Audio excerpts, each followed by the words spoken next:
Well, I want to go back. Where did you grow up in Minnesota? What was the?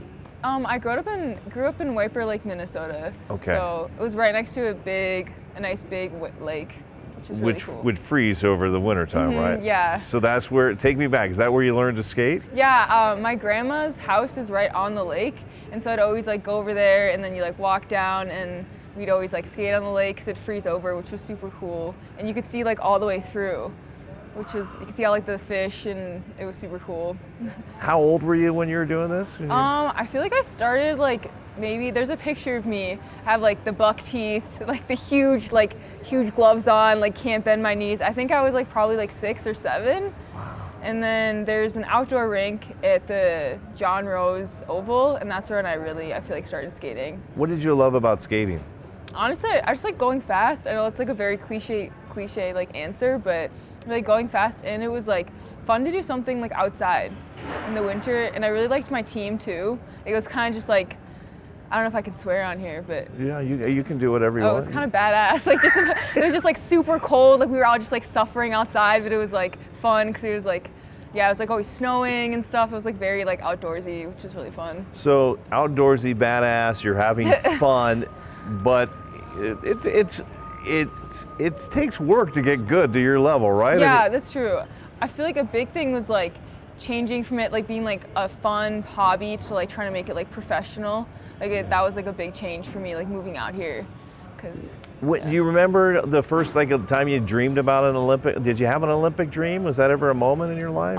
I've had the Olympic rings. Like I cut them out. I think when I was probably like, I don't know, like 13, and they've been like above my bed since then. Wow. Yeah, I've had a picture of Brittany, like for the longest time. So moving out here and like seeing her, I was like, oh my god. Yeah. What's so special about Brittany? What I mean, and you obviously you train with her now. Yeah, I mean, she's just like, I would say the ideal role model. Like she works so hard and she wants like the best for everyone. Super determined, super disciplined. Like, I'd say someone who's like a leader. Like really rises everyone up. It's kind of like the rising tide. So yeah. So with that in mind, I would say she's been huge for this development of Team USA in long track. Yeah, I feel like she's been someone I've looked up to for forever, and then working alongside her, I look up to her even more now. Yeah. Like now that I get to know her a little better. You have those Olympic rings over your bed. What was it like when you made the team? Oh, it was crazy.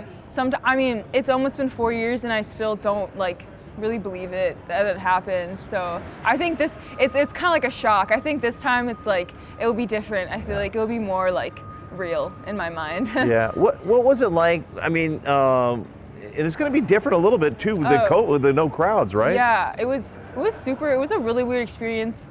Honestly, especially for me, I've never made a World Cup before that. So that was my first like international big race, and it was the Olympics. So it was like really extreme. And then there's COVID. So it was like definitely like a lot to take on, but it was super cool. Yeah. What can you take from that to this next experience and getting ready for it now? I feel like the pressure, to be honest, I feel like that was like a very pressure cookie like situation. So I feel like I've like learned to like kind of like the second time around, it does feel different. It's like, okay, like I know what to expect in Milwaukee. Like you're gonna have to show up and you're gonna have to perform that day, and yeah, you're gonna have to give it your all. So training so far, everything's going good health-wise for you and everything right now? Yeah, I broke my foot last year, so that's always like kind of a little bit because I rolled it again like a month ago or something. So just trying to like make sure you don't get like any big injuries. But yeah, so far everything's going really well. So far everything's been going good. Yeah. And you're back on the ice tomorrow morning, right? Is that or Yes. Yeah. Tomorrow morning on the okay. And then what disciplines are you working on right now? The 3K, the mass start, and then the team pursuit, I think. Okay. The girls, yeah, team pursuit is probably like my biggest. Take me through the team pursuit. How does that work? Okay, so there's 3 people, and the most effective way is if you're in the same order, and then you push the person in front of you, and the last person is the last time across the line. So you have to make sure everyone finishes like at the same time. So it's definitely the hardest race. Like it's like strategy, and then you have to push, and then it's like teamwork, and it's like you're trying to go as fast as you can. So for 6 laps. So yeah. There's a lot to do. There's a lot to do, but I would say it's the most gratifying too, because it's like with people, you know, it's like with your teammates, you can accomplish like so much more. Yeah. Yeah. You have the USA there across. What is it like? I mean, you've been doing it for a while now, but what is it like to get up on a podium, to go to an event and represent the USA? I mean, I feel like honored. Yeah, for sure. It's like when they like raise the flag every time. It's like, it's super cool. I think I've been on the podium for the team pursuit for sure, and I feel like that's also super cool because like you like hug your two girls and like it definitely means a lot. Yeah. It's the best country to represent. So America. I love it. Yeah. Did you have to go? Greg had pictures of you guys climbing the alpine ski jump. Oh yeah. The dry land at UOP. Yes, yeah. How hard was that? Oh, it's really hard.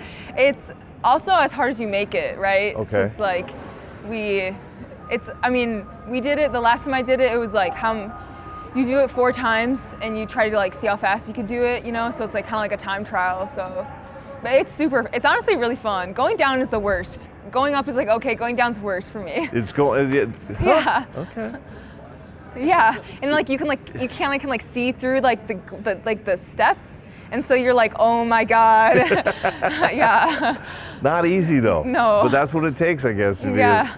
Did you pinch yourself ever from that little girl that was first learning how to skate on a pond where you're at now? Yeah, I think this year has been like the most reflective for me, and I feel like sometimes I do think like, oh, like that she would be so proud. Yeah. Like I can actually hit an outside edge on my skate now, and like it's really cool that like things are getting better and stuff. So yeah.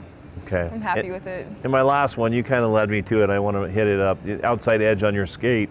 It's a very technical sport. I mean, there's speed, there's power, there's pushing, but I mean, little things like just blades. How important is this? Making sure your blade is perfect for you. It's actually crazy. I feel like the more I skate, the more I'm like, wow, like you can be as strong as you want, but it's like if you're not technically like good, or let's say you have like a limitation within your hip or like your ankle, like even like your arm, your big toe, like it could cost you a lot. So yeah, it's like everything adds up, especially when you're on a very fine little line. Yeah, not much at all. Yeah.